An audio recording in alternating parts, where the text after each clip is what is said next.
أشهد أن لا إله إلا الله وحده لا شريك له وأشهد أن محمدا عبده ورسوله أما بعد فأعوذ بالله من الشيطان الرجيم بسم الله الرحمن الرحيم الحمد لله رب العالمين الرحمن الرحيم مالك يوم الدين إياك نعبد وإياك نستعين اهدنا الصراط المستقيم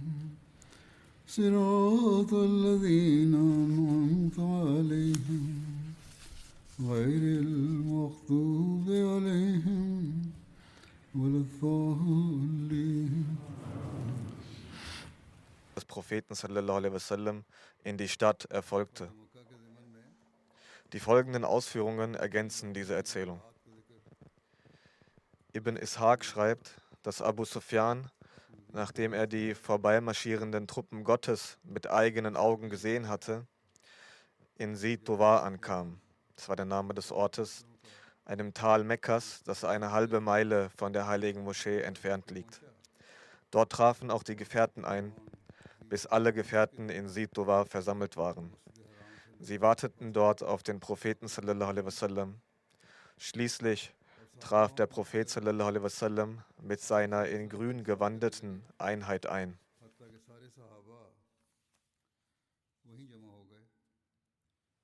Ibn Sa'd schreibt, dass der Prophet sallallahu alaihi wasallam auf seiner Kamelstute Qaswa saß, während Hazrat Abu Bakr und Usaid bin Hudayr ihn zu beiden Seiten begleiteten. Hazrat Abdullah bin Mughaffal berichtet, ich sah den Gesandten Allah sallallahu alaihi wasallam am Tag der Eroberung Mekkas auf seiner Kamelstute sitzend. Dabei las er die Sure Al-Fatah. Diese Überlieferung ist bei Bukhari überliefert. Von Hazrat Anas wird überliefert, als der Prophet sallallahu alaihi wasallam in Mekka einzog, kamen die Menschen herbei, um ihm ihre Aufwartung zu machen. Aus Demut war sein Haupt so geneigt, dass es den Höckersattel berührte. Damit ist das Gestell des Sattels gemeint, des Kamels. Das Haupt des heiligen Propheten berührte den vorderen Teil davon. Er trug einen schwarzen Turban, ebenso waren sowohl seine Fahne als auch das große Banner schwarz. In einigen Überlieferungen heißt es, dass die kleinere Fahne, das sogenannte Liwa, weiß gewesen sei. Der Prophet hielt in Zi-Tuwa an und verweilte dort unter den Menschen. Angesichts des bevorstehenden Sieges und der großen Zahl der Muslime zeigte er tiefste Demut. Sein gesegneter Bart berührte beinahe den Höckersattel. Der Prophet sallallahu alaihi wasallam sprach: O Allah, wahrlich, das eigentliche Leben ist das Leben im Jenseits.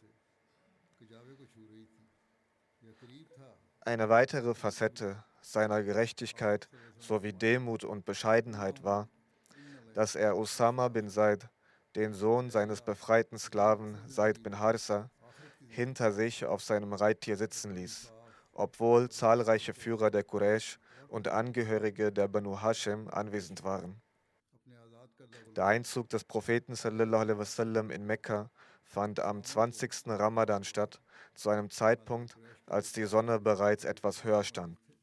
Der verheißene Messias alaihi salam sagt: Diese Erhöhung, die Gottes besonderen Dienern zuteil wird, ist stets von Selbsterniedrigung geprägt, während die Höhe des Satans mit Selbstüberhebung durchsetzt war. Sieh doch, als unser edler Prophet sallallahu alaihi wasallam Mekka eroberte, neigte er sein Haupt und warf sich in derselben Weise nieder, wie er es in jenen Tagen von Not und Bedrängnis getan hatte, in eben diesem Mekka, in dem er auf jede erdenkliche Weise verfolgt, und gequält worden war. तो आपने इसी तरह अपना Als er nun zurückblickte und sah, in welchem Zustand er einst aus Mekka gegangen war und in welchem Zustand er nun zurückkehrte, erfüllte sich sein Herz mit Dankbarkeit gegenüber Gott und er warf sich nieder. की जाती और दुख दिया जाता था जब आपने देखा Bezüglich des Ortes, an dem der Prophet sallallahu alaihi wasallam किस हालत am Tag der Eroberung von Mekka verweilte, heißt es, als sich der Prophet sallallahu alaihi wasallam der Stadt näherte, wurde er gefragt, wo er in Mekka denn verweilen werde. Er antwortete, hat Aqil in Mekka denn überhaupt ein Haus für uns übrig gelassen? Aqil war der Sohn von Hazrat Abu Talib und nahm kurz vor dem Vertrag von Hudaybiyah den Islam an. Es heißt, dass er zuvor bereits den gesamten Besitz verkauft hatte. Der Prophet sallallahu alaihi wasallam sagte daraufhin, unser Aufenthalt wird in Khayf Bani Kenana sein, dort, wo die Quraysh einst im Zustand des Unglaubens Schwüre gegen uns geleistet hatten. Der Prophet ordnete an, dass alle Gefährten sich genau an diesem Ort versammeln sollten. कि हमारा क़याम Hazrat Jabir berichtet, बनी किनाना में होगा an jedem Tag war ich unter jenen, die sich bei ihm befanden. Am Tag der Eroberung von Mekka zog ich mit ihm ein.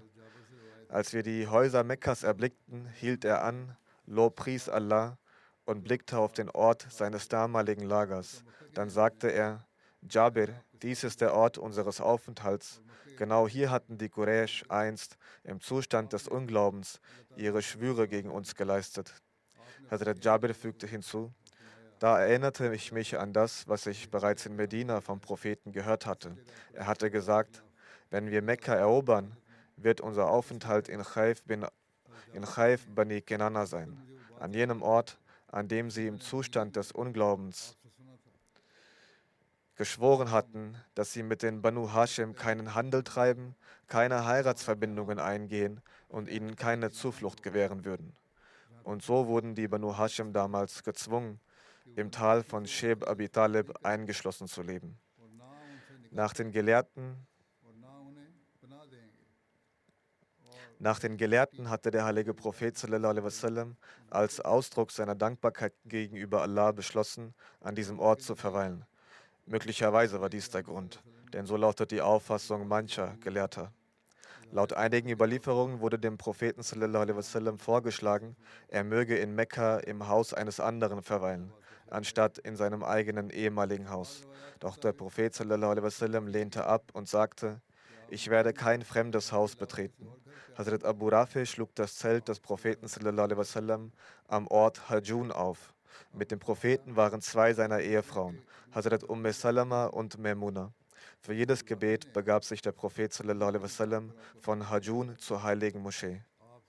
Hazrat Muslim Maud radiallahu anhu schreibt, basierend auf verschiedenen historischen Quellen, als der Gesandte Allah sallallahu alaihi wasallam in Mekka einzog, fragten ihn die Leute, O Gesandter Allah sallallahu alaihi wasallam, werdet ihr in eurem Haus verweilen? Er erwiderte, hat Aqil, das war sein Cousin, denn überhaupt ein Haus für uns hinterlassen? Das bedeutet, nach meiner Auswanderung hatten meine Verwandten meinen gesamten Besitz verkauft und sich angeeignet. Nun gibt es in Mekka für mich kein eigenes Heim mehr. कील ने ये आपके चचाजाद भाई थे हमारे लिए कोई घर छोड़ा भी है यानी मेरी हिजरत के बाद मेरे रिश्तेदारों ने मेरी सारी जायदाद बेच बाच कर खा ली है अब मक्के में मेरे लिए कोई ठिकाना नहीं फिर आपने फरमाया हम खैफ बनी किनाना में ठहरेंगे ये मक्के का एक मैदान था Dann sagte der heilige Prophet sallallahu alaihi wasallam, wir werden im Tal von Khayf Bani Kinana lagern. Mohammad रसूलुल्लाह सल्लल्लाहु Dies war ein Feld bei Mekka, wo einst die Quraysh zusammen mit dem Stamm Kinana Schwüre abgelegt hatten, dass sie weder Heiratsverbindungen mit den Banu Hashim und den Banu Abdul Muttalib eingehen, noch mit ihnen Handel treiben würden, bis diese Mohammed, den Gesandten Allah sallallahu alaihi wasallam, gefangen hätten und an sie ausgeliefert hätten und ihn verlassen hätten. Nach diesem Schwur suchte der Gesandte Allah sallallahu alaihi wasallam gemeinsam mit seinem Onkel Abu Talib und allen Mitgliedern seiner Anhängerschaft Zuflucht im Tal von Abu Talib und nach 3 Jahren schwerster Umstände befreite Allah sie aus dieser Not. Wie feinfühlig war die Wahl des Propheten sallallahu alaihi wasallam. Die Mekkaner hatten an eben diesem Ort geschworen, dass sie mit seinem Stamm keinen Frieden schließen würden, solange Mohammed, der Gesandte Allah sallallahu alaihi wasallam, nicht ausgeliefert würde. Heute aber war Mohammed, der Gesandte Allah sallallahu alaihi wasallam, genau an diesem Ort, genau an diesen Ort zurückgekehrt. Und es war, als würde er den Mekkanern sagen: Hier bin ich, an dem Ort, an dem ihr mich damals sehen wolltet. Aber sagt mir, habt ihr heute noch die Macht, mir Unrecht zu tun? An dem Ort, an dem sie ihn erniedrigt und unterdrückt sehen wollten und wünschten, dass sein Stamm ihn dorthin ausliefert, kam er heute in einer solchen Würde und Stärke, dass nicht nur sein eigener Stamm, sondern ganz Arabien hinter ihm stand. Und es war nicht sein Volk, das ihn den Mekkanern auslieferte, sondern vielmehr die Mekkaner, die ihm von seinem Volk ausgeliefert wurden. Außerdem war es die Bestimmung Allahs, dass dieser Tag auch ein Montag war, derselbe Wochentag, an dem Mohammed, der Gesandte Allah sallallahu alaihi wasallam, einst mit nur Abu Bakr radiallahu anhu an seiner Seite von der Höhle Saur aus in Richtung Medina ausgewandert war. An diesem Tag hatte er sehnsüchtig von der Anhöhe Saur aus nach Mekka geblickt und gesagt: O Mekka, du bist mir unter allen Orten dieser Welt am liebsten, doch deine Bewohner lassen mich hier nicht leben. Hazrat Hani, Tochter von Abu Talib, berichtet: Als der Gesandte Allah sallallahu alaihi wasallam im oberen Teil Mekkas verweilte, flohen zwei Schwager aus dem Stamm der Banu Makhzum zu mir. Mein Bruder Hazrat Ali kam zu mir und schwor bei Allah, dass er beide töten werde. Ich verschloss die Tür meines Hauses und begab mich selbst zum Gesandten Allah sallallahu alaihi wasallam in den oberen Teil Mekkas. Ich fand ihn, wie er sich gerade mit Wasser aus einem Gefäß wusch, in dem noch Spuren von angerührtem Teig waren. Seine Tochter Hazrat Fatima hielt dabei ein Tuch, um ihm Sichtschutz zu bieten. Nachdem er sich gewaschen und seine Kleidung gewechselt hatte, verrichtete er im Vormittagslicht 8 Gebetseinheiten. Dann wandte er sich zu mir und sagte: Willkommen, o Hani. Was führt dich hierher? Sie erzählte ihm die ganze Angelegenheit über die beiden Männer und dass Hazrat Ali sie töten wolle und dass sie ihnen in ihrem Haus Schutz gewährt habe. Der heilige Prophet sallallahu alaihi wasallam sagte: Wem du Zuflucht gewährt hast, dem haben wir auch Zuflucht gewährt. Wem du Sicherheit gewährt hast, dem haben auch wir Sicherheit gewährt. Das heißt, der Gesandte Allah sallallahu alaihi wasallam erklärte, dass Hazrat Ali die beiden nicht töten werde. Diese beiden Männer waren die Schwager von Hani. Sie hießen Haris bin Hasham und Abdullah bin Rabia. In einer Überlieferung von Bukhari berichtet Abdurrahman bin Abi Layla: Niemand hat uns berichtet, dass er den Propheten sallallahu alaihi wasallam das Vormittagsgebet verrichten sah, außer Hani. Das heißt, nur Hani überliefert, dass der Prophet sallallahu alaihi wasallam dieses Gebet am Vormittag verbetete. Als Überlieferer gibt es keinen anderen Zeugen dafür. Hazrat Hani berichtet, dass der heilige Prophet sallallahu alaihi wasallam am Tag der Eroberung Mekkas in ihrem Haus war, sich wusch und 8 Gebetseinheiten verrichtete. Sie sagte: Ich habe nie ein Gebet gesehen, das lockerer war als dieses. Aber dennoch führte er die Verbeugungen und die Niederwerfungen im Gebet vollständig durch. Das ist eine Überlieferung aus Bukhari. Was genau diese 8 Gebetseinheiten betraf, so äußerten die Gelehrten verschiedene Meinungen darüber, um welches Gebet es sich handelte. Einige sagten, es sei das Vormittags- oder Ishraq-Gebet gewesen.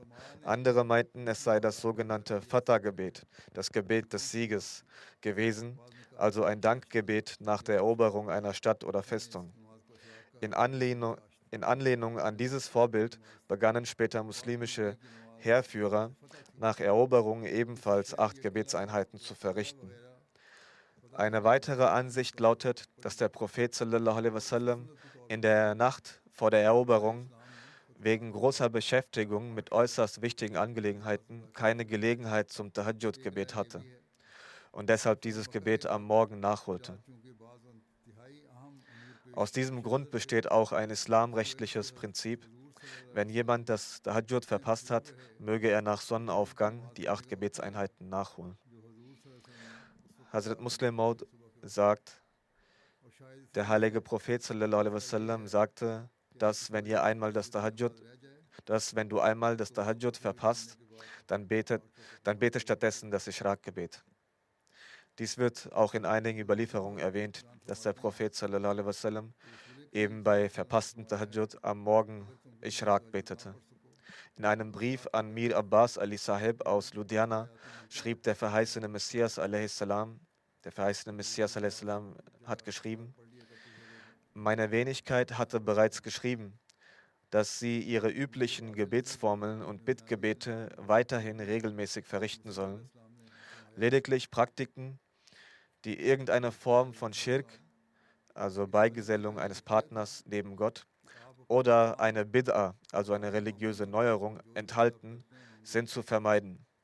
Vom heiligen Propheten sallallahu alaihi wasallam ist keine ständige, dauerhafte Praxis für das Ishraq-Gebet überliefert. Das heißt, es gibt keine Beweise dafür, dass er es regelmäßig verrichtete. Dass er es jedoch nach einem verpassten Tahajjud oder nach der Rückkehr von einer Reise verrichtete, das ist überliefert. Doch sich in der Anbetung zu bemühen und an der Tür des großzügigen Herrn auszuharren, das ist in Wahrheit gelebte Sunnah, also Praxis des Propheten. Das heißt, der eigentliche Kern ist die ständige Bemühung um Anbetung und das ausdauernde Verweilen an der Schwelle Gottes. Es gibt auch die Erzählung über den Eintritt in die heilige Moschee, also die Kaaba, und den Tawaf, die Umrundung der Kaaba. Der heilige Prophet sallallahu alaihi wasallam verweilte einen Teil des Tages in seinem Zelt. Dann ließ er seine Kamelstute Qaswa bringen. Diese wurde an den Eingang seines Zeltes gebracht. Der Prophet zog sich zurück, um seine Waffen und seinen Helm anzulegen. Die Gefährten versammelten sich um ihn in einem Kreis. Dann bestieg der Prophet sallallahu alaihi wasallam sein Reittier. Von Khandama bis Hajun reihte sich eine windende Linie von Pferden. Der heilige Prophet sallallahu alaihi wasallam ritt daran vorbei. Hazrat Abu Bakr radiallahu anhu war an seiner Seite. Der Prophet unterhielt sich mit ihm. Hazrat Abdullah bin Umar berichtet, als der Gesandte Allah sallallahu alaihi wasallam bei der Eroberung von Mekka vom Berg Qadar aus eintraf, sah er, wie Frauen mit ihren Schleiern gegen die Köpfe der Pferde schlugen, um sie zurückzudrängen. Der Prophet sallallahu alaihi wasallam lächelte Hazrat Abu Bakr zu und fragte: O Abu Bakr, was sagte Hazrat Hassan bin Sabit? Hassan bin Sabit hatte irgendwelche Verse gesprochen und der Prophet erkundigte sich. Daraufhin rezitierte Hazrat Abu Bakr jene Verse, deren Übersetzung lautet: Möge ich meine geliebte Tochter verlieren, wenn du nicht solche Heerscharen Staub aufwirbeln siehst, deren Treffpunkt am Berg Qadar ist. Ihre schnellen Pferde zerren an den Zügeln und die Frauen schlagen sie mit ihren Schleiern. So skizzierte Hazrat Ibn Umar die Szene und genau dies spielte sich dort auch ab. Von Hazrat Ibn Umar und Ibn Abbas wird überliefert: Am Tag der Eroberung von Mekka zog der Prophet sallallahu alaihi wasallam in die Stadt ein. Um die Kaaba herum waren 360 Götzen aufgestellt, die mit Blei befestigt waren. Der größte Götze war Hubal, der direkt vor der Kaaba stand. Ishaf und Naila befanden sich an dem Ort, wo traditionell Tieropfer dargebracht wurden. Der Prophet sallallahu alaihi wasallam hielt einen Bogen in seiner Hand. Er fasste den Bogen an einem Ende. Jedes Mal, wenn er an einem Götzen vorbeiging, schlug er mit dem Bogen in dessen Auge und sprach: Gekommen ist die Wahrheit und dahingeschwunden ist das Falsche. Siehe, das Falsche schwindet schnell. Dann näherte sich der Prophet der Kaaba und schaute sie sich an. Er war auf seinem Reittier, küsste mit seinem Stab den schwarzen Stein, Hajri Aswad, und sagte: Allah ist der Größte. Auch die Muslime erwiderten: Allah ist der Größte, so laut und so oft, dass ganz Mekka mit diesen Rufen erfüllt war. Schließlich wies der Prophet sallallahu alaihi wasallam sie an, leise zu sein. Die Quraysh beobachteten das Geschehen von den umliegenden Hügeln. Der Prophet sallallahu alaihi wasallam begann den Tawaf des Haus Gottes, also die Umrundung. Hazrat Muhammad bin Maslama hielt die Zügel seines Kamels. Er kam zum schwarzen Stein, der Prophet kam zum schwarzen Stein, berührte ihn und umrundete das Haus Gottes. Nachdem er den Tawaf beendet hatte, wollte er von seinem Reittier absteigen. Von Hazrat Ibn Umar wird überliefert, dass sie keinen Platz fanden, um die Kamelstute in der Moschee niederknien zu lassen, also dass sie sich hinsetzt. Daraufhin stieg der Prophet sallallahu alaihi wasallam auf den Handflächen der Menschen herab. Gemeint ist, dass sie ihre Hände hinhielten und so konnte er vom stehenden Kamel absteigen. Das Kamel wurde dann herausgeführt und Hazrat Muammar bin Abdullah nahm es mit zum Tal. In einer weiteren Überlieferung heißt es, dass der heilige Prophet sallallahu alaihi wasallam während der Eroberung von Mekka Hazrat Umar bin Khattab, als er in Batha war, anwies, in die Kaaba zu gehen und alle darin befindlichen Bilder zu entfernen, bevor er selbst eintrat. Solange nicht alle Bilder entfernt wurden, betrat der heilige Prophet sallallahu alaihi wasallam die Kaaba nicht. Bilder von Hazrat Ibrahim a.s. und Hazrat Ismail a.s. wurden ebenfalls entfernt. Auf den Bildern hielten die beiden Pfeile für Losziehungen in der Hand. Also wurden auch Bilder bzw. Götzen von ihnen dort angefertigt. Der Prophet sallallahu alaihi wasallam sagte, als er diese Bilder sah, möge Allah diese Götzendiener ruinieren. Haben sie denn nicht verstanden, dass Ibrahim und Ismail niemals damit Lose gezogen haben? Also mit diesen Pfeilen, die sie auf den Bildern in den Händen hielten. Das ist alles erdichtet gewesen. Anschließend begab sich der Prophet sallallahu alaihi wasallam zum Maqam-e Ibrahim. Er trug eine Rüstung und verrichtete dort 2 Gebetseinheiten. Dann ging er zur Samsam-Quelle. Hazrat Abbas bin Abdul Muttalib oder Hazrat Abu Sufyan bin Haris bin Abdul Muttalib reichten ihm einen Eimer Wasser. Der Prophet trank davon und vollzog die rituelle Waschung. Eilig versuchten die Gefährten, sein benutztes Wasser aufzufangen und befeuchteten damit ihre Gesichter. Die Götzendiener sahen ihnen zu und waren erstaunt. Sie sagten, von einem so großen König wie ihm haben wir bislang weder gehört noch gesehen. Nach der Eroberung von Mekka befahl der heilige Prophet sallallahu alaihi wasallam die Zerstörung des Götzen Hubal, der dann niedergerissen wurde, während der Prophet daneben stand. Hazrat Zubair bin Awam wandte sich daraufhin an Abu Sufyan und sagte, O Abu Sufyan, Hubal wurde niedergerissen. Den Götzen, auf den du am Tag von Uhud so stolz warst. Damals hast du gerufen, dass er, also Hubal, euch belohnt habe. Abu Sufyan antwortete, O Sohn des Awam, lass diese Sache ruhen. Denn ich habe erkannt, dass wenn es einen anderen Gott neben dem Gott Mohammed sallallahu alaihi wasallam gäbe, so wäre das, was heute geschehen ist, niemals möglich gewesen. Dann setzte sich der heilige Prophet sallallahu alaihi wasallam an eine Ecke in der Kaaba und die Menschen waren an eine Ecke der Kaaba und die Menschen waren um ihn versammelt.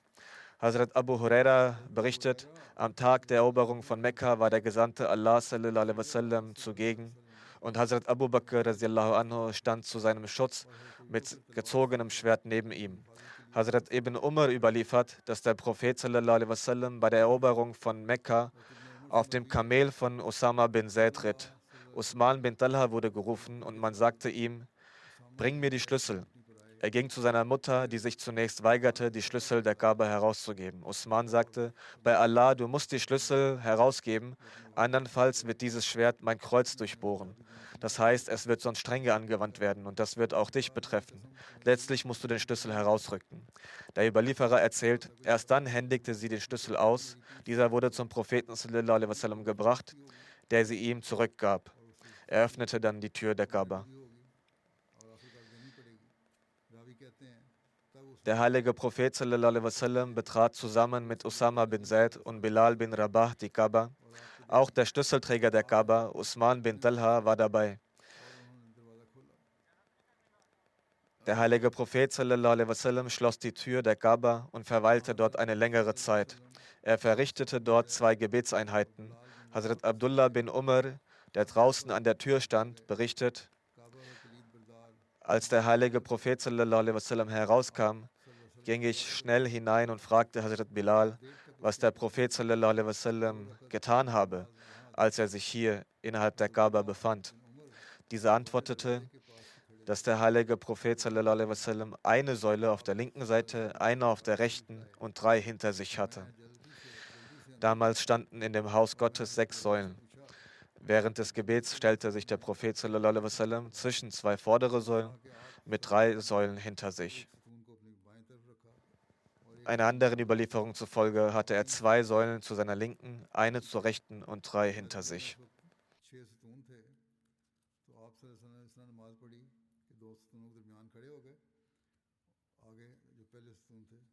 Jedenfalls verrichtete er dort 2 Gebetseinheiten.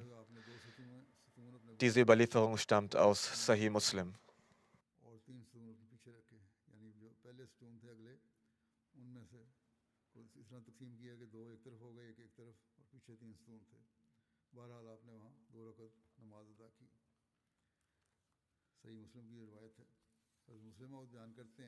Hazrat Muslim Maud schreibt, dass Hazrat Abu Bakr radiallahu anhu die Zügel der Kamelstute des heiligen Propheten sallallahu alaihi wasallam hielt, als sie in Mekka eintraten. Währenddessen sprach er mit ihm und rezitierte zudem die Sura Al-Fath. Also währenddessen sprach der Prophet mit ihm und rezitierte zudem die Sura Al-Fath, in der vom Sieg über Mekka berichtet wird. Der heilige Prophet sallallahu alaihi wasallam ging als erstes zur Kaaba und umrundete sie 7-mal auf der Kamelstute. Der Prophet hatte einen Stab in der Hand. Die Kaaba war von Hazrat Abraham a.s. und seinem Sohn Hazrat Ismail a.s. zur Anbetung des einen Gottes errichtet worden, später aber von der verkommenen Nachkommenschaft zur Lagerstätte für Götzen gemacht worden.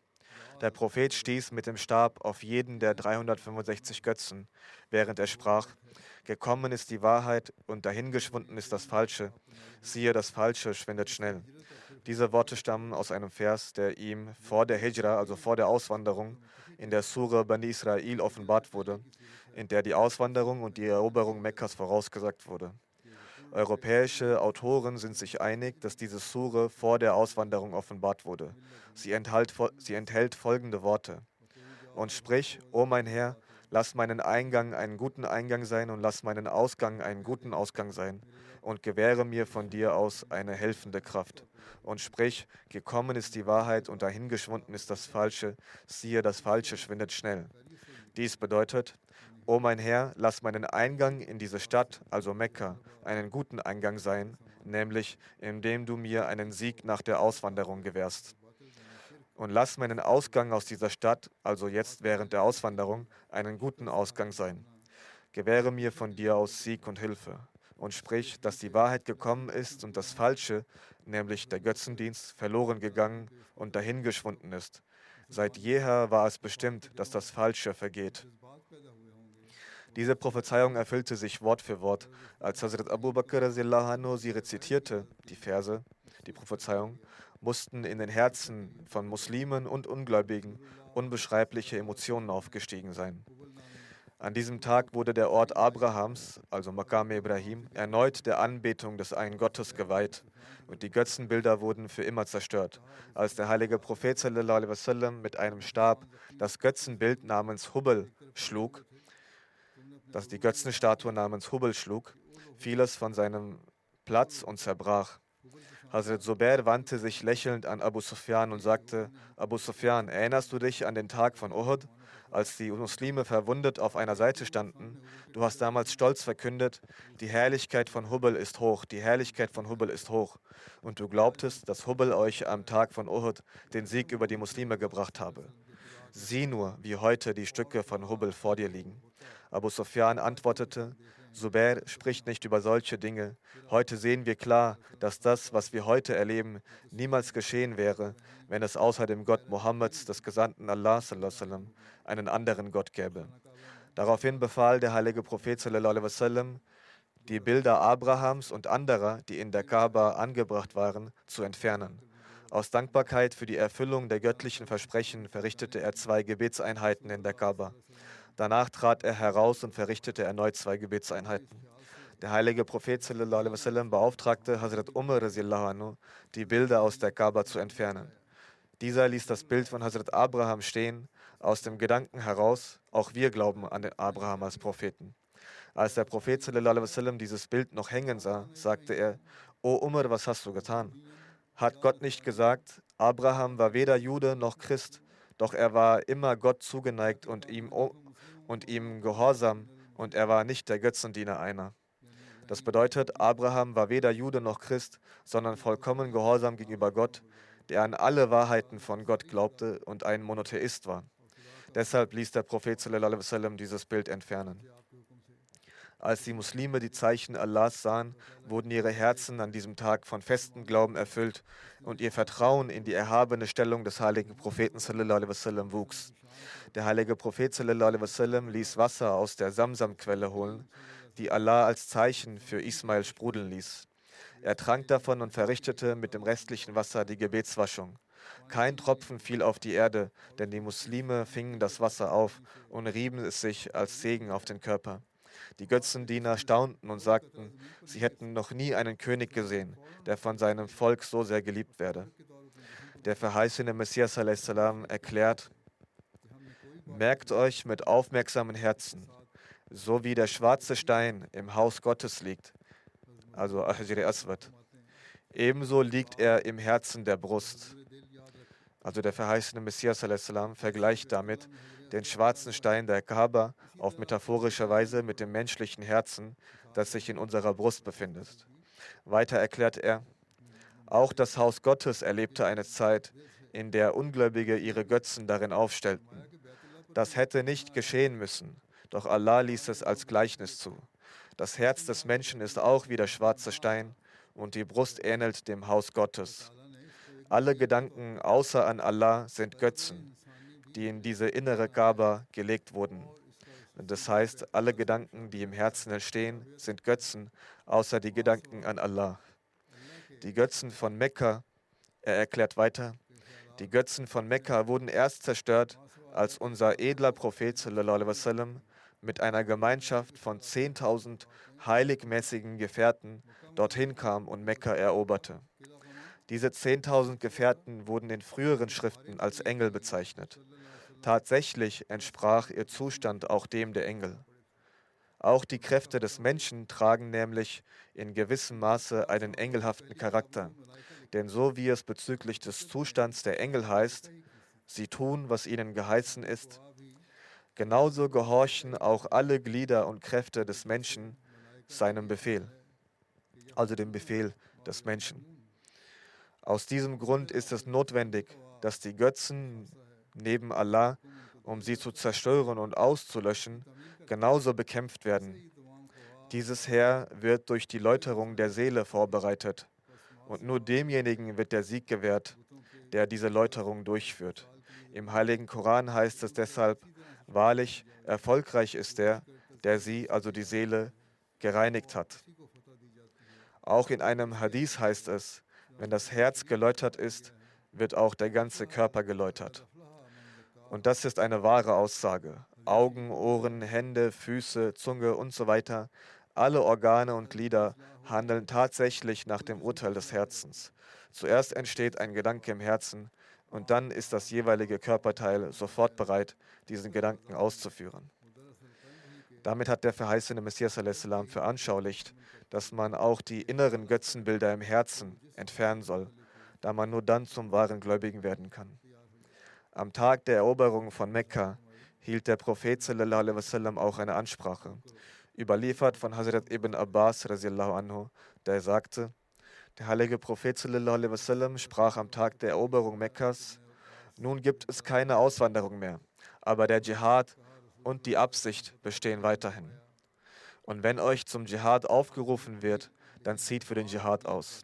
Er fügte hinzu, Allah hat diese Stadt, also Mekka, seit dem Tag der Erschaffung von Himmel und Erde zum Haram, also einem heiligen, geschützten Ort, erklärt. Und sie wird bis zum jüngsten Tag durch Allahs Gebot Haram bleiben. Vor mir war es niemandem erlaubt, in dieser Stadt zu kämpfen. Und für mich war es nur für eine Stunde des Tages gestattet. Also wird diese Stadt bis zum jüngsten Tag durch Allahs Gebot Haram bleiben. Daher soll ihr Dorn nicht gebrochen, ihre Wildtiere nicht aufgescheucht oder verjagt werden. Verlorene Gegenstände dürfen nicht aufgehoben werden, außer von jemandem, der sie zur Ermittlung des Eigentümers öffentlich bekannt gibt. Auch das Gras darf nicht abgeschnitten werden. Hazrat Abbas sagte, O Gesandter Allahs, machen Sie eine Ausnahme für das Gras Izkhir, denn es wird von unseren Handwerkern für unsere Häuser benötigt. Der heilige Prophet antwortete, ausgenommen Izkhir, es darf verwendet werden für eure Zwecke.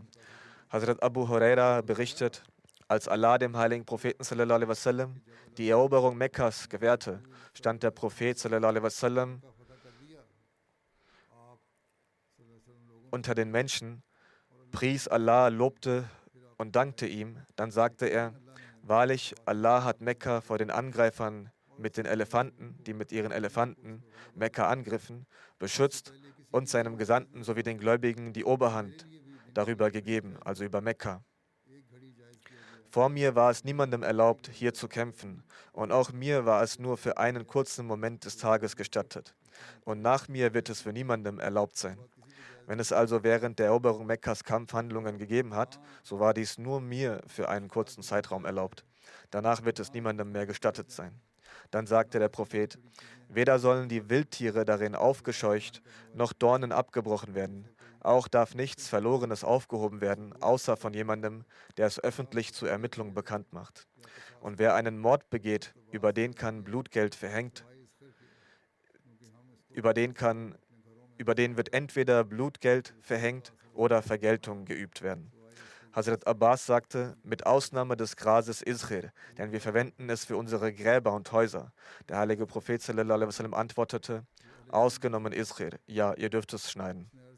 Ein Mann namens Abu Shah, der aus dem Jemen stammte, erhob sich und sagte, O Gesandter Allah sallallahu alaihi wasallam, schreibt dies für mich auf.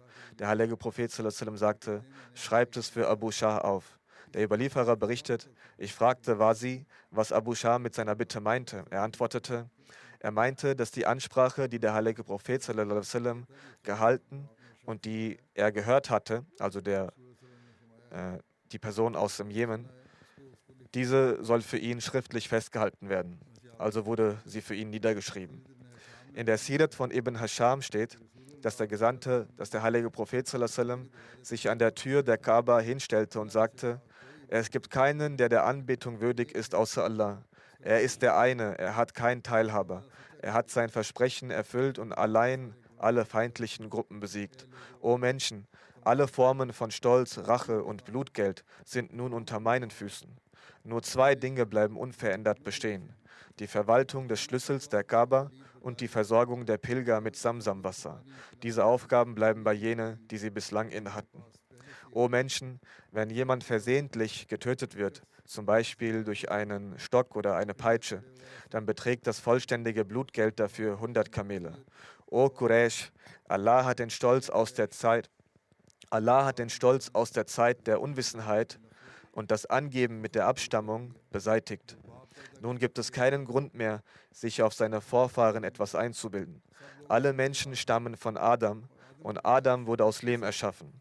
Dann rezitierte der heilige Prophet sallallahu alaihi wasallam diesen Vers: O ihr Menschen, wir haben euch von Mann und Frau erschaffen und euch zu Völkern und Stämmen gemacht, dass ihr einander kennen möget. Wahrlich, der angesehenste von euch ist vor Allah der unter euch der Gottesfürchtigste ist. Dann sagte der heilige Prophet sallallahu alaihi wasallam: O Quraysh, was denkt ihr?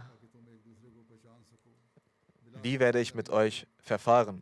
Die Quraysh antworteten: Alles, was ihr tun werdet, wird wohl das Beste für uns sein. Sie sind einer unserer Brüder und sie sind angesehen. Dann sagte der heilige Prophet sallallahu alaihi wasallam: Okay, dann geht, ihr alle seid frei. In einer anderen Überlieferung sagte er: Ich sage dasselbe, was Josef sagte. Der Prophet sagte, laut einer anderen Überlieferung: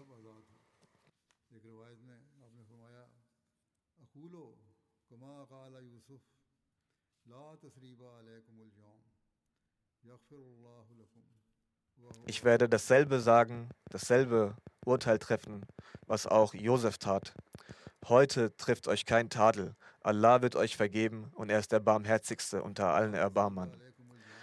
Als die Menschen von diesem Straferlass hörten, kamen sie so aus ihren Häusern heraus, wie als wäre man aus den Gräbern erwacht, und sie begannen, den Islam anzunehmen. Sie schlossen sich dem Islam an. Hazrat Muslim Maud schreibt über den Straferlass anlässlich der Eroberung Mekkas. Der heilige Prophet sagte: O Bewohner Mekkas, Habt ihr nun gesehen, wie die Zeichen Allahs Wort für Wort in Erfüllung gegangen sind? Nun saget, wie soll mit euch verfahren werden nach all euren Bosheiten und eurem Unrecht, das ihr mit den Muslimen angetan habt?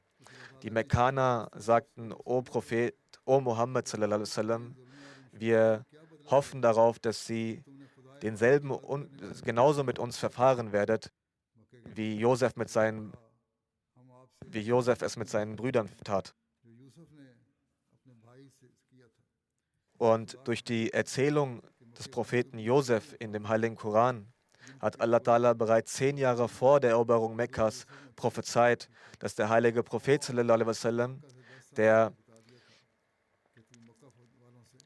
denselben Umgang mit den Mekkanern pflegen wird, wie es einst Josef mit seinen Brüdern tat, nämlich, dass er ihnen verzeihen wird. Und so verlautbarte der Prophet sallallahu alaihi wasallam genauso: Heute trifft euch kein Tadel, euch sei vergeben. Der verheißene Messias sallallahu alaihi wasallam sagte, als der heilige Prophet sallallahu alaihi wasallam Mekka eroberte, wurden alle Ungläubigen gefasst und ihm vorgeführt. Daraufhin bekannten sich die Ungläubigen schuldig und sie gestanden, dass sie große Gräueltaten begangen haben. Der heilige Prophet sallallahu alaihi wasallam jedoch vergab ihnen und verkündete Straferlass. Und er verknüpfte das nicht mit der Annahme des Islam. Den Islam anzunehmen war kein Kriterium oder keine Bedingung. Doch die Ungläubigen nahmen den Islam dann aus eigener Initiative in der Folge an, nachdem sie diesen gütigen Umgang des heiligen Propheten sallallahu alaihi wasallam erlebt hatten.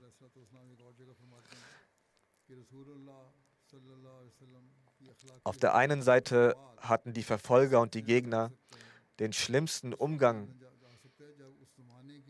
mit den Muslimen und mit den heiligen Propheten sallallahu alaihi wasallam an den Tag gelegt. Und andererseits sehen wir, dass der heilige Prophet sallallahu alaihi wasallam höchste Güte walten ließ.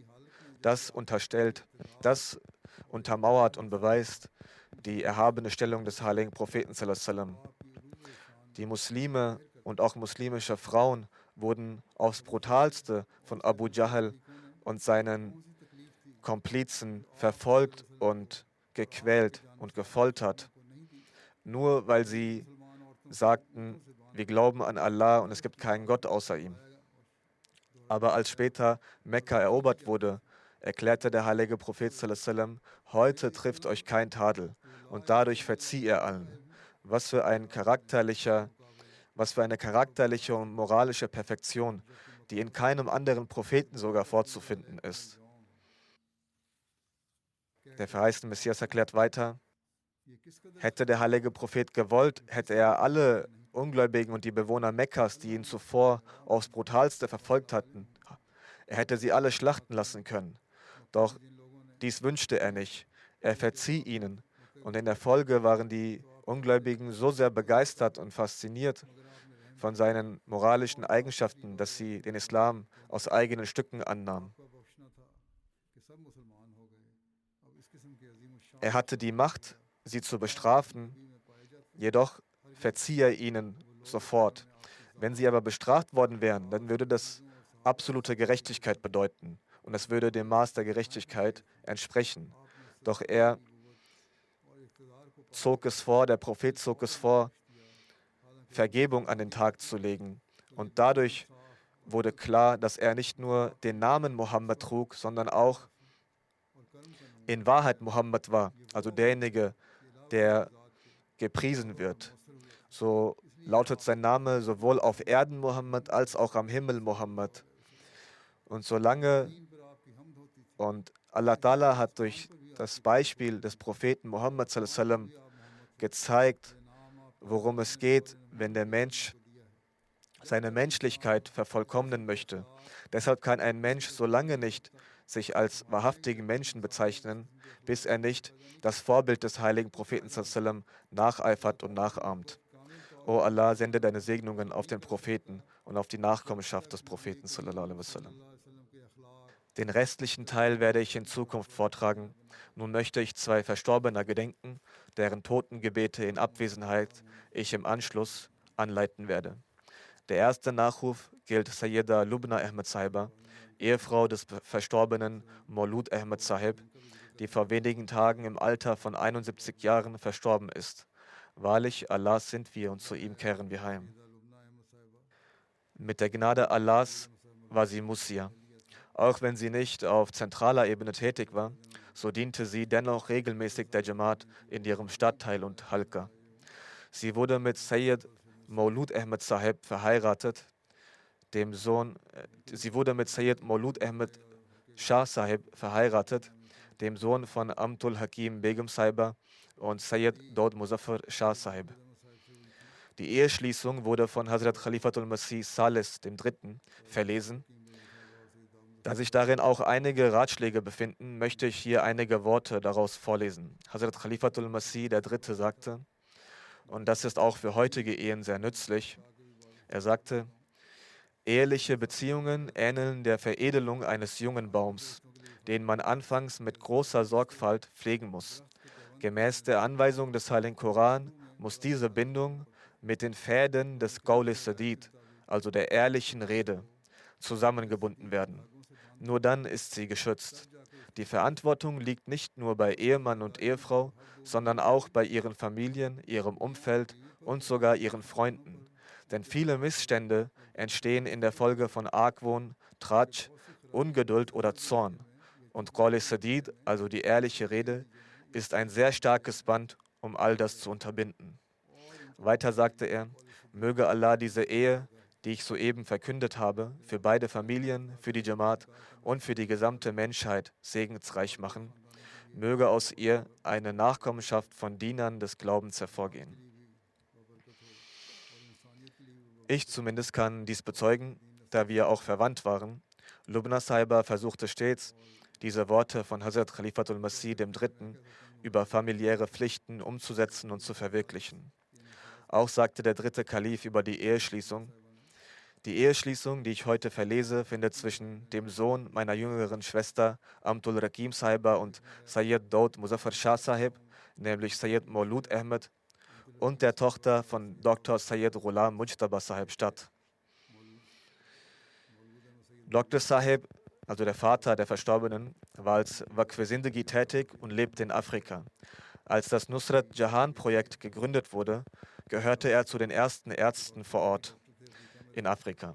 Über ihn sagte Hazrat Khalifatul Masih III., er war einer der ersten Ärzte, die als Waqf im westlichen Afrika dienten.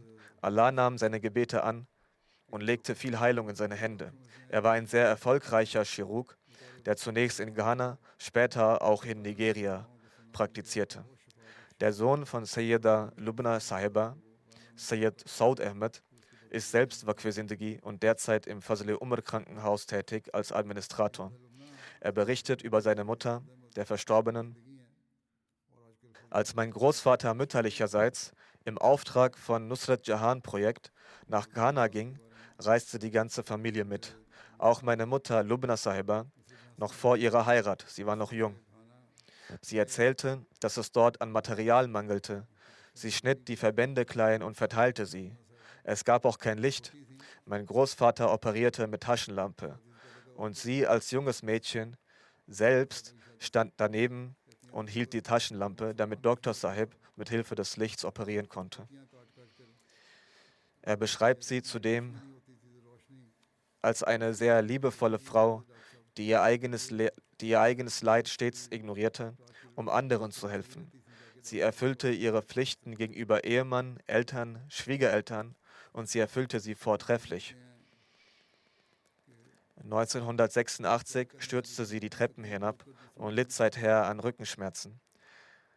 Später erkrankte sie auch an Krebs und litt zudem an Diabetes. Dennoch beklagte sie sich nie. Sie ertrug ihre Krankheit und bewegte sich stets so, als wäre sie gesund. Ihre Kindern und Enkeln brachte sie regelmäßig Bittgebete bei. Besonders kümmerte sie sich um jene Enkel, die mit ihr lebten. Als ihr Sehvermögen nachließ und sie den Koran nicht mehr lesen konnte, hörte sie regelmäßig online die Rezitation des Heiligen Korans. Sie nahm regelmäßig an den Sitzungen der Jamaat teil. Als man sie einmal fragte, warum kommen Sie trotz Krankheit zum Ijlas, antwortete sie, wie kann ich fernbleiben, wenn das Ijlas stattfindet? Ich bin Teil des Systems der Jamaat. Es ist meine Pflicht. Sie hatte also ein starkes Bewusstsein dafür, die Regeln der Jamaat einzuhalten. Da sie auch die Schwägerin meiner Frau war, konnte ich ebenfalls bezeugen, dass sie eine schlichte Frau war, die sich jeder Lebenslage fügte und anpasste. Auch ihre Beziehung zur Schwiegerfamilie pflegte sie gewissenhaft. Möge Allah ihr gnädig sein und ihr vergeben. Sie hinterlässt eine Tochter und einen Sohn, der, wie erwähnt, als Waqf für Sindgi dient. Möge Allah diese auch dazu befähigen, dem frommen Vorbild ihrer Eltern zu folgen. Der zweite Nachruf gilt der geehrten Nazmun Bibi Zubair Sahiba, Ehefrau von Mohammed Shafi Zubair Sahib aus Deutschland, die vor einigen Tagen verstorben ist. Wahrlich, Allah sind wir und zu ihm kehren wir heim. Sie stammte aus Mauritius und die Ahmadiyya fand durch ihren Großvater väterlicherseits, Muhammad Hanif Sudun Sahib, Eingang in ihre Familie. Zu ihren Hinterbliebenen zählen ein Sohn und eine Tochter. Ihr Sohn ist Attar Zubair Sahib, der Vorsitzende von Humanity First Deutschland.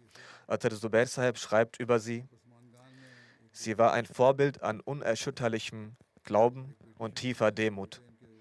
Er sagt: Ich kann mit voller Überzeugung sagen, basierend darauf, wie sie uns erzogen und was sie uns beigebracht hat, dass sie einen sehr festen Glauben hatte. Wir hörten sie nie klagen oder sich beschweren. Als sie schwer erkrankte, so schreibt er, hatte ich insbesondere die Gelegenheit, bei ihr zu sein. Immer wenn sie zu Bewusstsein kam, fragte sie nach den Gebeten. Sie hielt die Verrichtung der Gebete strikt ein. Sie war voller Geduld und Ausdauer und nahm die Entscheidungen Allahs mit Zufriedenheit an. Weiterhin berichtet er von einer Begebenheit. Sie war stets für andere da. Ganz besonders wahrte sie die Geheimnisse anderer. Einmal gab es eine Ehekrise zwischen einem Paar. Sie sagte zu mir, ich soll mit dem Ehemann reden. Ich bat sie daraufhin, mir zu erzählen, was denn die Ehefrau über diese Angelegenheit erzählt hatte. Doch sie antwortete, nein, sie hat es mir im Vertrauen erzählt. Ich werde es dir nicht erzählen. Wenn die beiden es wollen, werden sie es dir selbst sagen. Versuch du einfach dabei zu helfen, dass sie sich versöhnen. Sie hatte eine sehr tiefe Bindung zu Khilafat. Die Freitagsansprachen hörte sie mit großer Aufmerksamkeit. Ihre Enkelkinder haben geschrieben, dass sie sogar 2 bis 3 Mal hörte. Sie sagte, beim ersten Mal verstehe ich nicht alles. Und wenn man es sich nicht genau anhört, hat es keinen Nutzen. Sie hatte eine sehr starke Beziehung zu Allah. Sie empfing Wahrträume. Viele ihrer Träume erfüllten sich. Beispielsweise, so schreibt Zubair Sahib, auch vor kurzem erst in ihren letzten Tagen sagte sie, habe ich etwa Krebs? Ein CT bestätigte später tatsächlich Blasenkrebs. Auf die Frage, woher sie das wusste, sagte sie, Allah hat es mir gesagt. Eine verstorbene Bekannte war ihr im Traum erschienen und hatte ihr gesagt, dein Sohn wird es dir vielleicht nicht sagen, damit du nicht besorgt bist. Aber ich sage es dir, du hast Krebs. Auf diese Weise hatte Allah sie auch im Voraus über ihre Krankheit informiert. Ihre Schwiegertöchter sind Deutsche. Auch mit ihnen pflegte sie eine solche Beziehung und erzog sie auf eine Weise, dass die beiden, obwohl sie Deutsche sind, in jeder Angelegenheit bei ihr Ratschläge einholten und jede Art von Opfer für sie brachten und auch Opfer bringen. Susanne Zubair, eine ihrer Schwiegertöchter, schreibt, als Schwiegermutter war sie ein leuchtendes Beispiel an Fürsorge und Barmherzigkeit. Für alles, was sie hatte, war sie stets dankbar. Sie behandelte ihre Schwiegertöchter wie ihre eigenen Töchter, wies uns auch sehr liebevoll zurecht und betete stets für uns. Auch die andere Schwiegertochter, Maria Zubair, schreibt, nach meiner Hochzeit brachte sie mir das Kochen bei und zeigte mir, wie man sich um Gäste kümmert. Alles ohne Druck oder Kritik. Und sie half mir auch während meines Studiums. Diese Schwiegertochter hatte später Medizin studiert. Und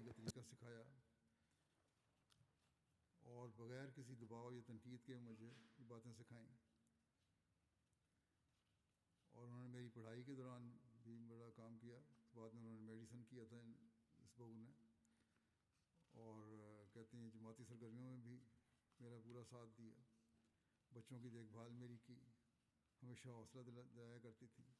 अल्लाह ताला इनसे मग़फ़िरत और रहम का सलूक फरमाए और इनके बच्चों को इनकी दुआओं को वारिस बनाए।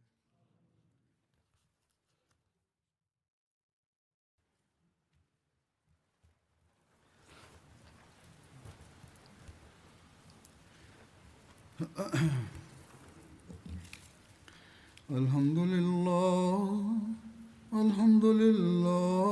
नहमदुहु व नस्तईनुहु व नस्तगफिरुहु व नुमिनु बिही व नतवक्कलु अलैहि व नऊज़ु बिल्लाहि मिन शुरूरि अनफुसिना व मिन सय्यिआति अअमालिना मन यहदिहिल्लाहु फला मुदिल्ल लहु वमन युद्लिल्हु फला हादिय लहु वनशहदु अन ला इलाहा इल्लल्लाह वनशहदु अन्ना मुहम्मदन अब्दुहु व रसूलुहु इबादल्लाहि रहिमकुमुल्लाह इन्नल्लाह यअमुरु बिल अदलि वल इहसानि وإيتاء ذي القربى وينهى عن الفحشاء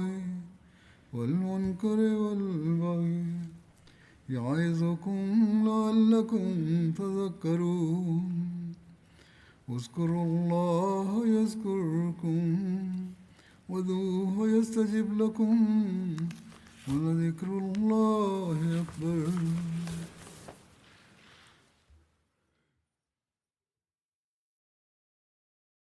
ما كان